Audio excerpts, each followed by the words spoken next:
Hello friends, welcome to Palnadu tips and రుచులు. ఇక ఈరోజు వీడియోని మన వారాహి అమ్మవారికి నమస్కారం చేసుకుంటూ మొదలు పెడుతున్నానండి. రోజు కూడా మన ఛానల్లో వారాహి అమ్మవారి గురించి తెలుసుకుంటూ ఉన్నాము. అలాగనే ఎన్నో పూజలు పరిహారాలు కూడా చేస్తూ ఉన్నాము. సాధారణంగా వారాహి అమ్మవారిని మంగళవారం శుక్రవారం రోజుల్లో, అమావాస్య పౌర్ణమి రోజుల్లో, అలాగనే అష్టమి పంచమి తిథుల్లో పూజలు అనేది చేసి విశేషమైన ఫలితం అనేది పొందుతూ ఉన్నామండి.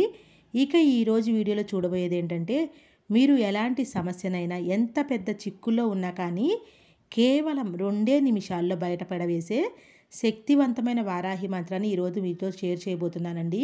మరి ఆ మంత్రం ఏమిటి అని తెలుసుకునే ముందుగా మొదటిసారి మన ఛానల్ చూస్తుంటే ప్లీజ్ సబ్స్క్రైబ్ చేయండి. వీడియో కనుక నచ్చితే లైక్ చేయండి, షేర్ చేయండి. ఈ మంత్రాన్ని గనక మీరు 2 నిమిషాలు చెప్పుకున్నారంటే మీరు ఎక్కడున్నా ఎలాంటి సమస్యల్లో ఉన్నా అమ్మవారు పరుగు పరుగున వచ్చి మిమ్మల్ని కాపాడతారండి. అంత శక్తివంతమైన మంత్రం అండి ఇది. ఇప్పటి వరకు అమ్మవారి మంత్రాలు కానివ్వండి, స్విచ్ వర్డ్స్ కానివ్వండి మన ఛానల్లో అప్లోడ్ చేశాను. చూడని వాళ్ళు ఉంటే అది కూడా ఒకసారి చూడండి. ఇంకొక విషయం ఏంటంటే, అమ్మవారి ఫోటో పెట్టుకోవాలా లేదా అని చాలామంది ఆలోచిస్తూ ఉంటారు. లేదంటే ఫోటో లేని వాళ్ళు మేము ఎలా పూజ చేసుకోవాలని కూడా అడుగుతుంటారండి. అమ్మవారు ఉగ్ర రూపమని చాలామంది వద్దనుకుంటారు. అలా బలవంతంగా ఫోటో అయితే పెట్టుకోవాల్సిన అవసరం లేదండి. మీరు మనస్ఫూర్తిగా తలుచుకున్నా చాలండి అమ్మవారిని. మీరు పెట్టుకునే దీపంలోనే అమ్మని తలుచుకుంటే చాలు. మీరు దీపం పెట్టుకునేటప్పుడు ఒక 2 నిమిషాల ముందు వారాహి అమ్మని తలుచుకొని, అమ్మ ఈ దీపంలోనే నిన్ను నేను చూసుకుంటున్నాను తల్లి అని చెప్పగానే అమ్మవారు మిమ్మల్ని కరుణించి మీ ముందు నిలిచి మీరు ఏది కోరుకుంటే అది మీ చేతుల్లో పెడతారండి.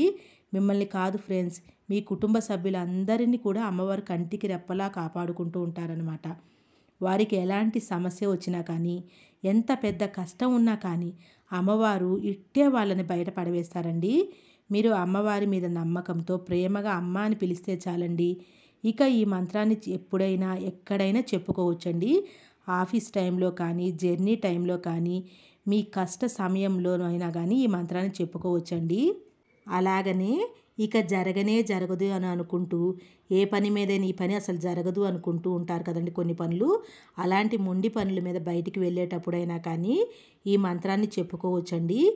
ఇంతకీ ఆ మంత్రం ఏమిటంటే, ఓం శ్రీ వజ్రవారాహ్యే నమః, ఓం శ్రీ వజ్రవారాహ్యే నమః, ఓం శ్రీ వజ్రవారాహ్యే నమః అనే ఈ మంత్రాన్ని ఒక 108 సార్లు చెప్పుకోండి ఫ్రెండ్స్.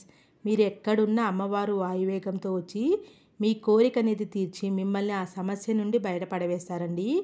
అమ్మవారికి ఒక చిన్న దీపం పెట్టుకొని అమ్మవారికి ఇష్టమైన బెల్లంతో చేసిన పానకాన్ని నైవేద్యంగా సమర్పించినా చాలండి. అమ్మవారు సంతోషపడి ఇక జీవితాంతం మీకు తోడుగా రక్షణ కవచంలా ఉంటారండి. 108 సార్లు అనుకోవడానికి కుదరని వాళ్ళు కనీసం ఒక 11 సార్లైనా 21 సార్లైనా అనుకోండి ఫ్రెండ్స్. అమ్మవారు తప్పకుండా మీకు ఉన్నటువంటి సమస్య నుంచి బయటపడవేస్తారు. అమ్మని నమ్ముకున్న భక్తులను ఆ తల్లి ఎప్పుడూ చల్లగా చూస్తుందండి. నమ్మకంతో చేయండి ఏదైనా కానీ. మీ సమస్యలన్నీ తొలగిపోవాలని, మీ కోరికలన్నీ నెరవేరాలని ఆ వారాహి అమ్మను మనస్ఫూర్తిగా కోరుకుంటున్నాను. ఇక ఈరోజు ఈ వీడియో కనుక మీ అందరికీ నచ్చినట్లయితే ప్లీజ్ లైక్ చేయండి, షేర్ చేయండి, సబ్స్క్రైబ్ చేయండి.